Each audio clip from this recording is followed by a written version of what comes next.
0% interest for 12 months. Wow! Free money? Affordable monthly payment lang. 2,000 pesos per month. Kaya naman. Pero, totoo ba? Tingnan natin. Alam mo kung paano gumagana ang installment? Simple. May item ka gustong bilhin. Phone, 24,000 pesos. Mahal. Hindi mo afford ng one time. Tapos sasabihin ng salesperson, "Sir, ma'am, may installment kami. 0% interest. 2,000 pesos per month lang for 12 months. Chinek mo calculator mo. 2,000 times 12 equals 24,000. Tama, same price. Pero mas affordable kasi 2,000 pesos lang per month. Kaya mo yun. So, pumirma ka. Contract, terms and conditions. Long. Babasahin mo ba? Hindi, kasi ang nakikita mo lang, 2,000 pesos per month. Affordable. Tapos dumating na yung first bill, 2,150 pesos. Wait, bakit 2,150 pesos? Dapat 2,000 lang ah. Tinignan mo yung bill. Processing fee, 50 pesos. Insurance, 100 pesos. Ah, may dagdag pala. Ito na nga yung totoo. 0% interest? Totoo yan. Walang interest. Pero, may iba pang charges. Una, processing fee. 300 to 500 pesos. One time. Para sa processing ng application. Okay, fair enough. Pangalawa, insurance. 100 pesos per month. 1,200 pesos total for 12 months. Para protected yung item mo. Mandatory daw. Hindi mo pwedeng tanggihan. Pangatlo, documentary stamp. 150 pesos. Government requirement. Okay. Pang-apat, service charge. 200 to 500 pesos. Administrative fee. Para daw sa paperwork. Total ng extra charges, 300 plus 1,200 plus 150 plus 500 equals 2,150 pesos. Minimum. So yung 24,000 peso item mo, naging 26,150 pesos. 2,150 pesos dagdag. 0% interest pero may extra 2,150 pesos? Oo nga, walang interest pero may ibang charges na parang interest din. At yan pa yung assuming hindi ka malilate sa payment. Pag na-late ka, 500 to 1,000 pesos per late payment. Dagdag pa yan. So yung 0% interest? Marketing lang yan. Technically, true siya. Pero misleading kasi may ibang charges na hindi nila minamention hanggang sa pumirma ka na. Alam mo bakit effective ang affordable monthly? Psychology. Pag sinabi sa'yo, 24,000 pesos. Ano naiisip mo? Wow, mahal. Kalahati na ng sahod ko yan. Hindi ko afford. Kasi nakikita mo yung buong amount. 24,000 pesos. Malaki. Pero, pag sinabing 2,000 pesos per month lang, ano naiisip mo? 2,000? Kaya ko yan. Hindi namang kalakihan. Konting sacrifice lang. Same amount. 24,000 pesos cash equals 24,000 pesos installment before charges pa yan. Pero, yung 2,000 pesos per month, mas appealing siya. Mas affordable ang feeling. Yan ang psychology. Affordable monthly bypasses yung logical thinking mo kasi hindi mo nakikita yung total cost. Nakikita mo lang yung monthly. Kaya madali kang makonvince. 2,000 lang naman. Pero pag tinutal mo, 24,000 pesos to 27,000 pesos plus. Malaki pa rin. Plus, yung 2,000 pesos na yan, kada buwan for 12 months. Meaning, yung sahod mo, committed na for 1 year. May kaltas na 2,000 pesos every month. So yung sweldo mo na kulang na, mas lalo pang kukulangin. Yan ang trap. Affordable monthly sounds good for now. Pero for the next 12 months, kukulangin ka.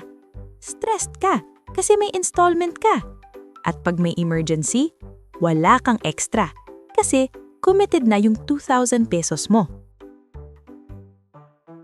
Okay, compare natin.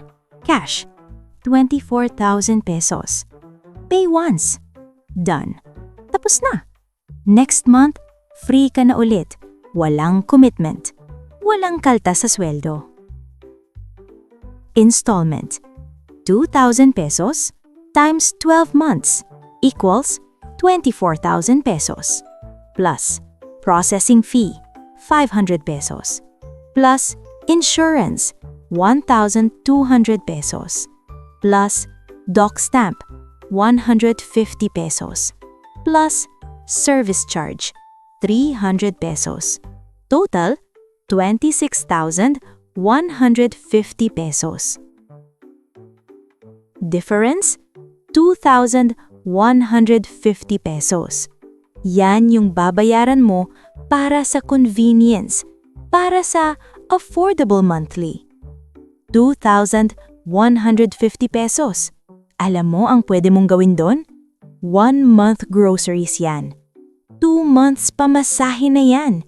Emergency fund starter na yan. Pero, binabayaran mo para ma-divide yung payment. Plus, yung 12 months na yan, committed na yung 2,000 pesos mo every month. So kahit anong mangyari, may kaltas ka. May sakit ka?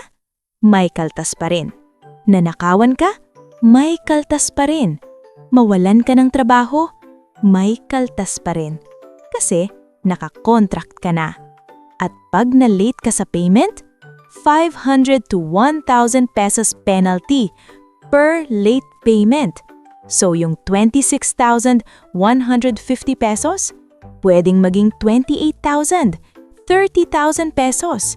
Depende pa kung ilang beses kang malilate. Yan ang true cost ng installment. Hindi lang yung 2,150 pesos extra. Yung commitment mo for 12 months. Yung stress. Yung pressure. Yung risk. Worth it ba? Depende. At alam mo pa yung mas mahal?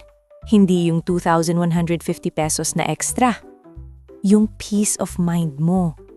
Kasi for 12 months, may commitment ka na. Every month, may kailangang bayaran ka. Hindi pwedeng laktawan. Hindi pwedeng skip. Mandatory. Pag may emergency, sorry, may installment ka pa. Pag may kailangan sa bahay, sorry, may installment ka pa. Pag nawala ng trabaho, sorry, may installment ka pa rin. Yan yung stress. Yan yung burden na hindi mo na-calculate. Kasi ang tiningnan mo lang, 2,000 pesos per month. Kaya ko yan. But you didn't think about 12 months, 1 year, 365 days na may commitment ka. Yan ang true cost ng convenience. Hindi lang pera. Yung mental load, yung worry, yung pressure every single month. So, kailan okay mag-installment? At kailan bawal? Okay mag-installment ka kung, number 1, may emergency fund ka na. Hindi lang basta may ipon, may emergency fund ka na. 50,000 pesos minimum. Para pag may nangyari, may pambayad ka. Hindi ka mako-compromise. Number 2, afford mo naman ng cash, pero mas strategic for you na mag-installment. For example, may negosyo ka, 50,000 pesos cash mo, 24,000 pesos phone for business. You could pay cash, pero mas okay i-preserve yung 50,000 pesos mo for working capital. So mag-installment ka na lang. Strategic, hindi dahil wala kang pera, kundi dahil may better use ng cash mo. Number 3, essential purchase talaga. Hindi luxury, hindi wants, kailangan talaga. Laptop for work, appliance na sira na talaga. Not latest phone, not luxury bag, Kailangan talaga. Number 4, true 0%. Wala dapat processing fee, wala dapat insurance, wala dapat hidden charges. Rare to. But kung meron and nag-qualify ka sa 1 to 3, sige, okay.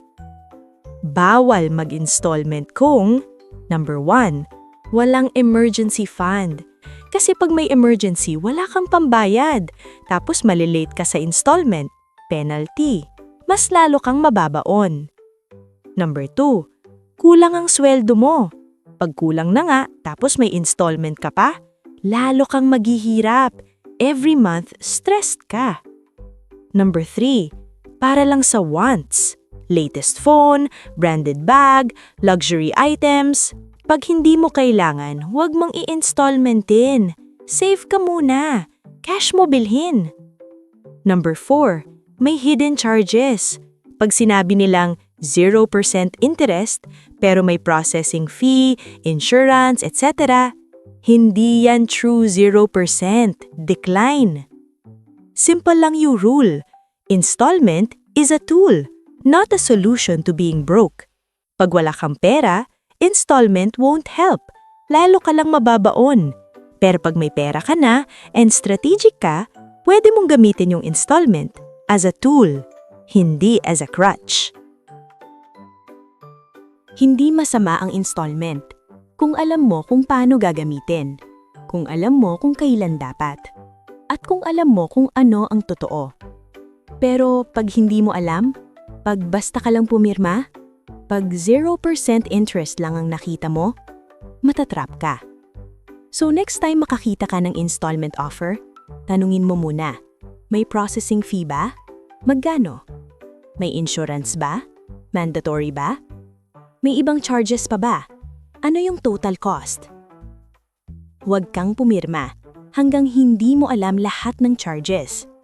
Huwag kang mag-commit hanggang hindi mo nako-compute yung true cost.